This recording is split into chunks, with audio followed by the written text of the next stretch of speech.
I like guys that can separate. He is a wide receiver that has shown he can separate. The Bills didn't have a ton of guys that can separate. So I like the fact that the Bills got a guy that can separate, and that is Josh Palmer.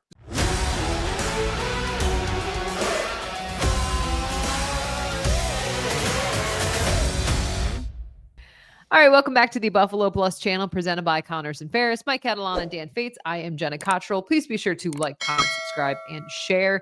Tonight we're talking all about the free agent signings the Bills have done, a free agent who will not be back with the Bills, and talking about Mack Hollins, breakdown of the deals and kind of what we make of what went on today. But Dan, I want to start with you actually. Josh Palmer, the Bills getting the wide receiver, formerly with the Chargers. What do you make of him and the addition he could make to the Bills? Yeah, I like the move. I like guys that can separate. He is a wide receiver that has shown he can separate. The Bills didn't have a ton of guys that can separate. So I like the fact that the Bills got a guy that can separate, and that is Josh Palmer. So again, I don't think this is some move that is, he's not some number one guy, but he's 6'1", is a outside X wide receiver that can get downfield. These are all of the things that the Bills kind of were lacking. And so do I think this is a home run? Oh, this guy is going to be Pro Bowler, watch out. No, but I think this is a fine signing. I'm not over the moon. He's not DK Metcalf, and that's okay. He's Josh Palmer, and I think he can provide another dimension to this Bills offense that they've been lacking over the last few years. Yeah, I'm with you, Dan. 15 yards a catch this year, 15 yards a catch the year before. His numbers relatively modest, but almost identical. 39, 584, 38, 581. You mentioned him getting open. I like seeing he's had touchdowns or at least catches, 45, 79, 50, 36 in his career. So he may not be a burner, but when he gets it, he can go, and he's made some plays.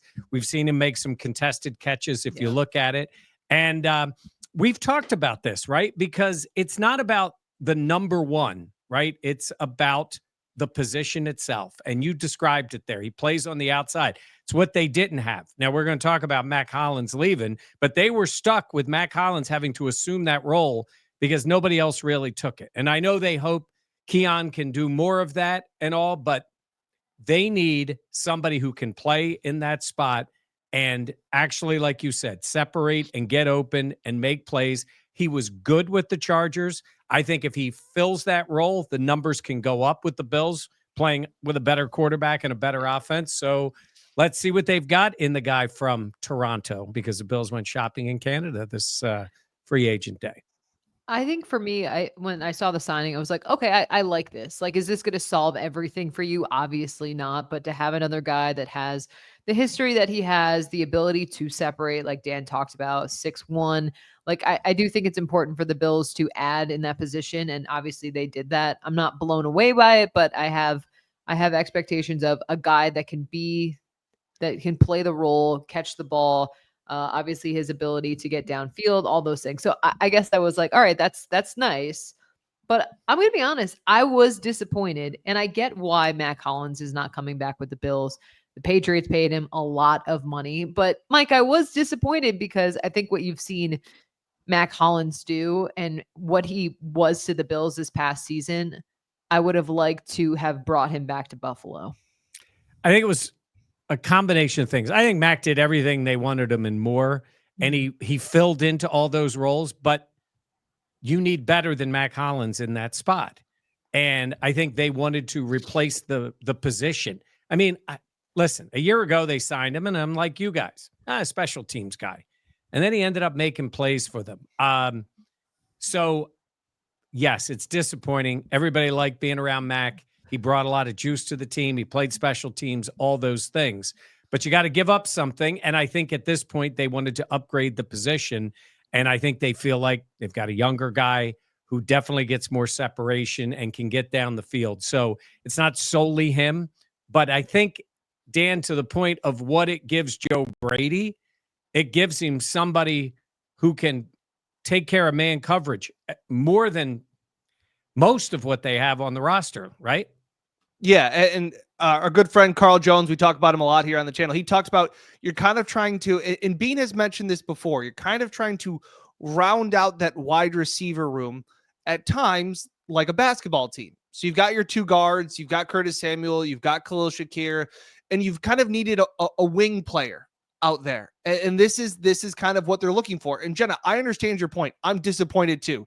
The vibes that you lose with Mack Hollins are immeasurable. The analytics won't do it justice to the vibes that Mack Hollins brought, from his attire entering the games to his mindset to his winning mentality, all of those Eating with things. his hands, being barefoot. Yeah. Yes. The fact of Pre-game fits. cat stealing your soul. Like, he was a pure joy to be around. I think he has had a lasting impact, even though it was just 1 year. I think we will still see plenty of Bills walking around barefoot. A lot of times we would come in after walkthroughs on Wednesday, and players like Josh and Joe Brady, they'd be barefoot on the turf, things like that. I think that will stay, and that impact is great. But Jenna, I don't know about if disappointed is the right word with Josh Palmer, because I think there is more upside as a wide receiver than what Mack Hollins is. And that's no knock at Mack. Yeah. Mack, I think, outperformed his expectations. Big third down catches. The catch in the AFC Championship game was elite, things like that. And I can't say I hope Mack does great things because it is New England, but he's the type of guy that you root for. I texted Giardi and I said, treat him well. He's one of the good ones, friend of the channel. So, you do lose some things. I do think there's a little bit more of an upside with Josh Palmer. But I think before we go any farther, we need to address the real gamer in this podcast. Jenna's playing hurt, guys. Jenna's, I just know that there are people that are probably already commenting in. Jenna's out here grinding. Jenna's out here. Why is my eye so grinding. tiny?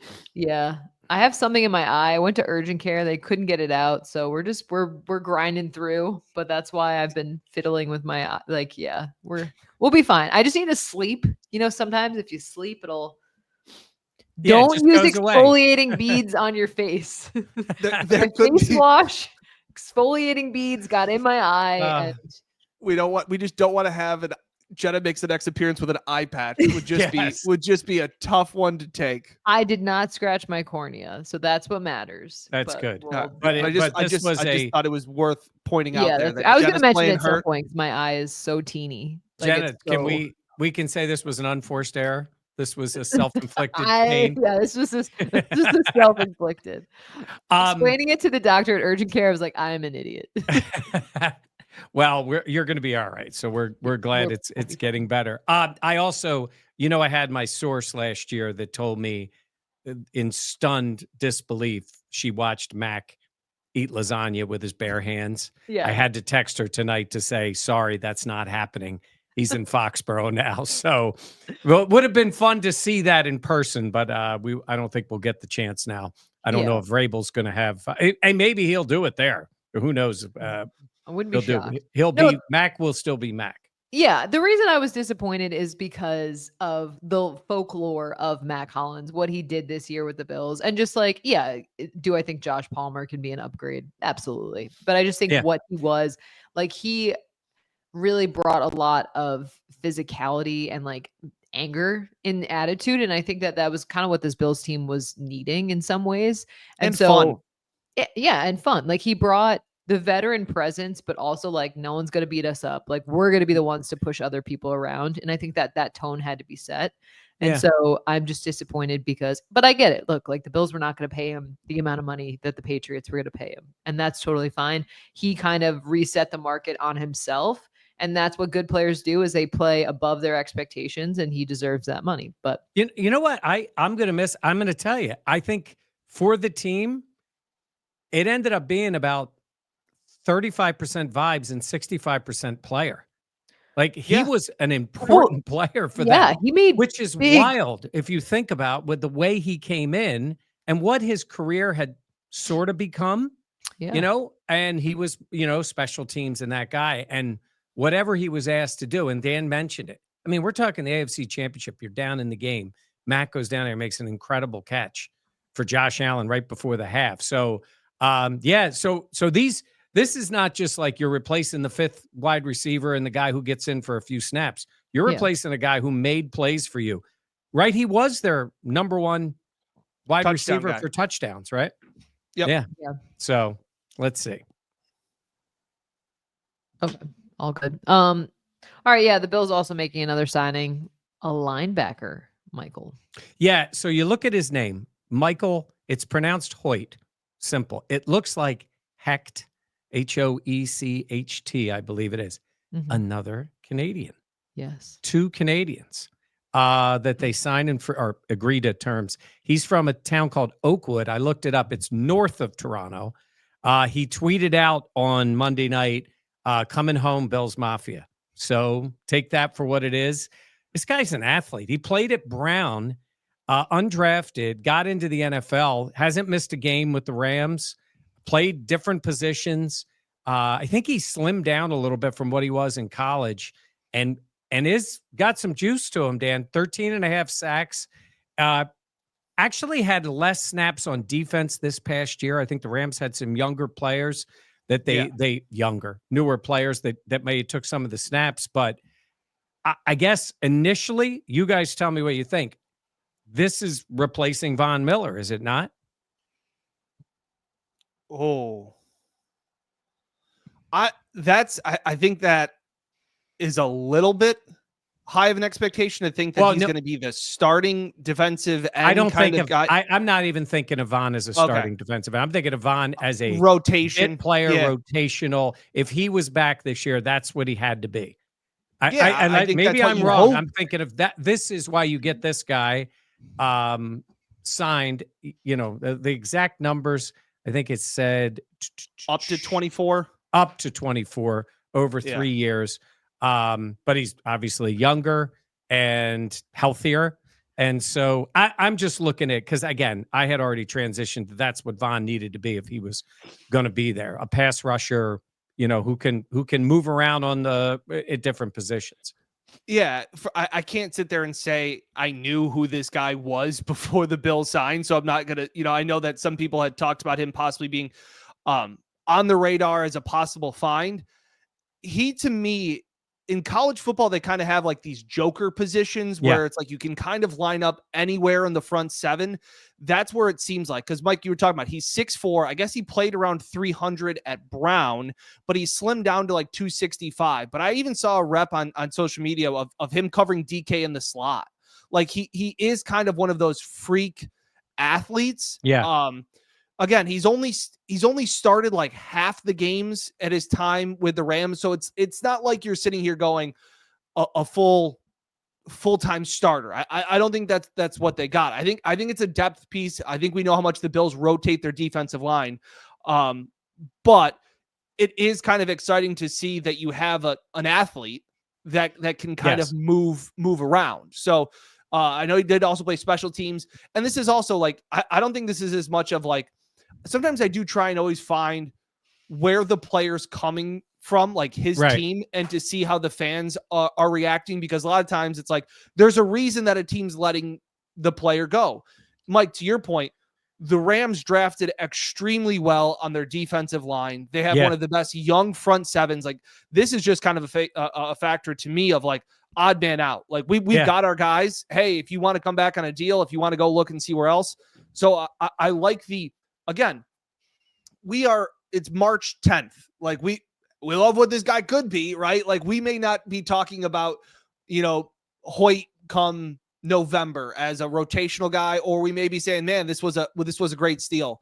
But worth a shot, because I think he's a fun piece that could be very versatile, and I'm okay with that. Yeah, well, I don't think this is just a shot. I mean, this is a guy they're going to count on. They're signing him day one of free agency, gave him a decent deal, and he has played. You're right. That Rams, boy, you'd take that Rams front on most teams. They are outstanding, and it did drop his snaps 2 years ago was 85% of the defensive snaps. He dropped down to 57 last year. He's gotten pressures. Like I think the Bills look at him. You gotta. Hey, they are rebuilding that front group and pass rushers, and they need him. So he's going to have to find a place to get snaps. I referenced that about Von just because that's what you want coming off your coming off your bench, if that's what it ends up being. So let's see where he ends up fitting in as we move along in free agency. Dan, I'm curious. You mentioned like sometimes looking at the reaction of fans from opposing teams to see what they think of a player. Did you see anything from Rams fans about Hoyt? It was the same kind of thing of like, would have liked to have him back, but the Rams aren't really worried too much about, I mean, they've got their dudes, like they've drafted extremely well. They're set. Mike, the only thing I was saying and I'm not trying to down the signing, is that I think both of the moves that they made today, in my opinion, don't restrict them moving forward or especially in the draft. Like, I don't think that they sit there and go, Josh Palmer, perfect. We don't need to worry. I still think they can go wide receiver early in the draft. I still think they need to go defensive line in the draft. And I think that it is some of these, obviously you want Palmer to be more of a figure and more of a role because that's something, the hole that they have. But that's where I was just saying, Mike, like to sit there and like, you knew that Vaughn was going to be the third down edge rusher. You hope that Hoyt will be that guy, and be productive in that role. Yeah, I mean, he's been with the Rams. He was pretty productive, not to that level. But I think, to your point, they already had guys who could catch the ball. They were looking for that other one, and that is where Palmer fits. You're right. They could still take a speed guy that can play on the outside because they need somebody behind him too as an outside wide receiver. I know that's where they think of with Keon, and let's see. But at the same time, this is one of a number of players they need to help them rush the passer or play defense, because I think that they are just getting started on that. That's fair. All right. Anything else, gentlemen? Well, I've seen that now while we're recording this, nothing has happened. There's a couple of reports that the Bills may be in on Asante Samuel Jr., who played with the Chargers. Let's see if anything comes of that. I mean, played a lot, got hurt last year. It was a shoulder. It was something weird. There was maybe a little conflict between he and the team as to what happened with it. But he's so he's a free agent. So let's see if that's the case. But it also tells you whether it's not, if they're in on a corner, that would be a starting corner, I would think. That's what they're looking at. Because we'll wait to see what ends up happening with Rasul. I haven't heard his name mentioned much. No. You never know. That could go one way or the other. He could be signing somewhere else. He could be coming back. But I do think they're in the market, obviously, for another corner. Yeah, that's fair. We won't talk about what was said off camera of Mike going, hey, Dan. I mean, screw it. Yeah, Mike goes, hey, Dan, did you hear the Bills could be in on Asante Samuel? And my response was, isn't he like 100? was my first. Ageism. And he goes, well, you said Asante Samuel. Dad. If you would have said Junior, I would have. Do I need to say Junior? Apparently. I think, correct me if I'm wrong, Asante Samuel Jr. had a really good start to his career, and then I haven't heard much from him. Yeah, he got hurt. Like I said, I think he only played 4 or 5 games last year for the Chargers. So, we'll see if they're there. All I know is around the league, New England is throwing the money around. They're trying in that way. So it's a combination of Vrabel. Williams paid. Yeah, $26 million. $26 million. And Howie, the Eagles lost a lot of guys. I think Howie's sitting back there trying to look at the comp meter for 2026 and maybe trade some picks this year. So, because they lost some guys, Josh Sweat, but that's what happens in this league. Though. Yeah, I mean they still got a lot of dudes, but they'll be. We'll see what ends up happening. And he's traded Kenny Pickett to the Cleveland Browns. Is he going to start for them? Jameis Winston needs to start somewhere this year. He just needs to put out there. Also, credit to us. Didn't talk about it today. Yeah, we're not. We're putting it on hold. We're letting the league do its talking with its checkbooks. Credit to us. Credit to us, Jenna. Love Look at Dan. us. We're being good. Okay. My eyes were just watering all over the place, so we should go. All right. Thank you so much for joining us here on the Buffalo Plus channel. Please be sure to like, comment, subscribe, and share. For Mike Catalana and Dan Fates, I am Jenna Kochel. We'll catch you next time here on the Buffalo Plus channel. Plenty more updates with free agency, what the Bills do, all that fun stuff. Thanks for joining us. We'll catch you next time here on the Buffalo Plus channel presented by Connors and Ferris.